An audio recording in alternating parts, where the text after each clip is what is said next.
ఈరోజు ఖమ్మానికి వస్తుంటే మాకు పాలేరులో నాయకన్ గూడెం కాడ మరి మా తమ్ముళ్ళు పాలేరు నియోజకవర్గ సోదరులు పెద్ద ఎత్తున అక్కడ స్వాగతం పలికారు.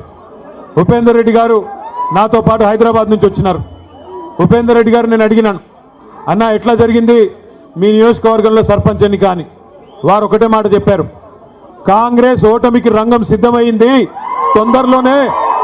తొందరలోనే పల్లెల్లో ప్రజలు భరతం పట్టడానికి సిద్ధంగా ఉన్నారు. తొందరలో కార్పొరేషన్లో కూడా అదే జరగబోతోంది, మున్సిపాలిటీలో కూడా అదే జరగబోతోంది. తప్పకుండా మళ్ళీ ఈ క్వార్టర్ ఫైనల్స్లో మంచి ఫలితాలే వచ్చినాయి. సెమీఫైనల్ రాబోతోంది. ఆ తర్వాత ఫైనల్లో మాత్రం తిరిగి ఖచ్చితంగా ఖమ్మం జిల్లాలో ఈసారి 7 నుంచి 8 స్థానాలు గెలుచుకొని మళ్ళీ కేసీఆర్ గారు ముఖ్యమంత్రి కాబోతా ఉన్నారని చెప్పి పెద్దలు ఉపేందర్ రెడ్డి గారు చెప్తా ఉన్నారు. ఇది నా మాటో మీ మాటో కాదు. అక్కడి నుంచి ఇక్కడి దాకా వస్తూ ఉంటే ప్రజల స్పందన, ప్రజల హావభావాలు, వారి మాటలు ఇవన్నీ కూడా వింటూ వచ్చినాను. మధ్యలో ఒక దగ్గర కొద్దిసేపు టీ తాగుదామని ఆగినాం. అక్కడ పాలేరు నియోజకవర్గం ఎంటర్ అయిన తర్వాత టోల్ గేట్కి యువతల కొద్దిసేపు ఆగినాం. ఆగితే 2-3 రైతన్నలు వచ్చారు. వచ్చి వాళ్ళ గోడు చెప్పుకుంటున్నారు పాలేరు వాళ్ళు. అన్నా, మా ఎమ్మెల్యే గారు ఇప్పుడు మంత్రిగా ఉన్నారు, వ్యవసాయ మంత్రి గారు మా జిల్లా, 2 ఉన్నారు, ఉప ముఖ్యమంత్రి కూడా మా జిల్లానే, 3 మంత్రులు 3 మొనగాళ్ళు ఉన్నారు. కానీ దురదృష్టం ఒక్క యూరియా బస్తా దొరకడం లేదు. ఎవరికి చెప్పుకోవాలి, మేము ఎవరికి చెప్పుకోవాలా అని రైతన్నలు వచ్చి అడుగుతుంటే వారిని నేను ఒకటే అడిగిన, మరి మార్పు అన్నారు, మార్పు అని ఓటేశారు, బాగున్నదా మార్పు అని అడిగిన. అంటే ఏం చెప్పాలన్నా, సరే జరిగింది, పాలిచ్చే గేదెని వద్దనుకుని తన్నే దున్నపోతుని తెచ్చుకున్నాము, తప్పదు కదా, అనుభవించక తప్పదు కదా అని చెప్పారు. రైతులు కూడా బాధపడతా ఉన్నారు. ఇవాళ నేను స్పష్టంగా చూస్తా ఉన్నా, ఖమ్మం ప్రజల్లో ఒక కాంగ్రెస్ పార్టీ మీద తీవ్రమైన వ్యతిరేకత, తీవ్రమైన కోపం కనబడతా ఉంది. సహజంగా మీరు అక్కడని నేను ఇక్కడంటే ఎవరికి కనబడుతుంది స్వామి, సహజంగా ఎప్పుడైనా స్థానిక సంస్థల ఎన్నికల్లో సహజంగానే నిజానికి అధికార పార్టీకి ఎంతో కొంత అడ్వాంటేజ్ ఉంటుంది.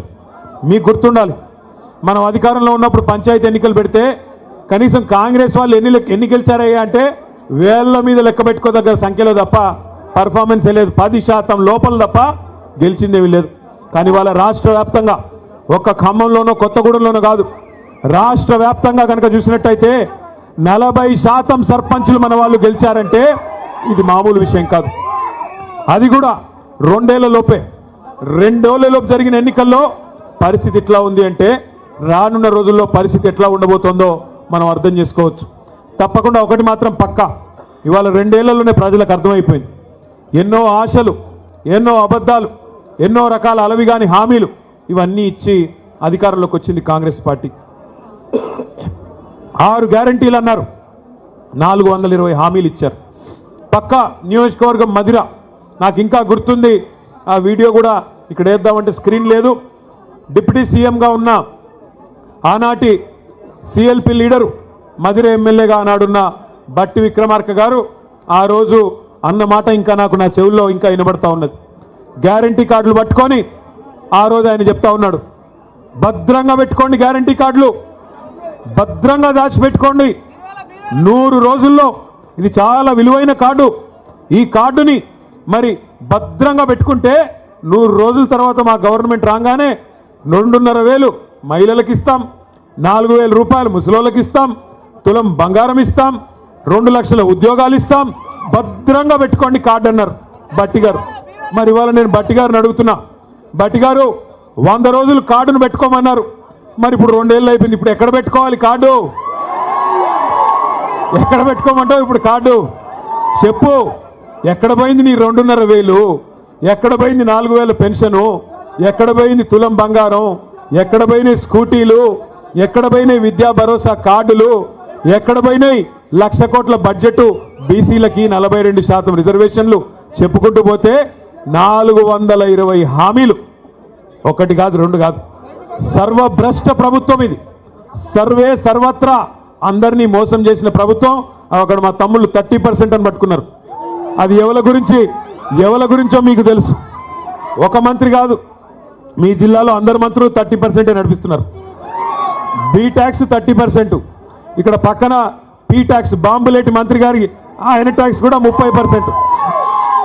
ఏ భూమి ఆయన దగ్గర పోయినా 30% నాకు ఇచ్చేయమని అడుగుతున్నాడు బాంబులేటి గారు. అట్లాగే ఇక్కడున్న తుమ్మల గారు కూడా ఆయన కూడా అదే పనిలో ఉన్నాడు. ఎవరికి వాళ్ళు ముగ్గురు ఇవాళ ఏ ఒక్కరు కూడా జిల్లాకి పనికొచ్చే ఒక్క పని కూడా చేయడం లేదు. ముగ్గురు మోసగాళ్ళు మొనగాళ్ళు కాదు. ఒకటి మాత్రం వాస్తవం, ఈ ముగ్గురు మోసగాళ్ళకి అసలైన నాయకుడు ఎవడా అంటే అలీబాబా పైన ఉన్నాడు. ఇక మీరు చూస్తూనే ఉన్నారు ఆయన కథ. అయితే నోరు బారేసుకోవడం, జర్ర జర్ర జర్ర జర్ర జర్ర జర్ర జర్ర తొందరపడక నన్ను మాట్లాడండి, ముందే గొంతు బాలేదు మాట్లాడండి. నేను ఒక్కసారి మీరు దయచేసి ఆలోచించాలని కోరుతా ఉన్నా. 2 ఏళ్ళు అయిపోయింది. ఎన్ని ఈస్ట్ మన్ కలర్లో సినిమాలు చూపెట్టారు. అద్భుతమైన రంగుల కళ లాంటి సినిమా. మీకు ఇది ఇస్తాం, అది ఇస్తాం, అది చేస్తాం, ఇది చేస్తాం. 2 ఏళ్లలో ఏం చేశారు ఖమ్మానికి నేను అడుగుతున్నా. ఈ జిల్లాలో కేసీఆర్ గారు 7.5 లక్షల ఎకరాలకు నీళ్ళు ఇవ్వాలని చెప్పి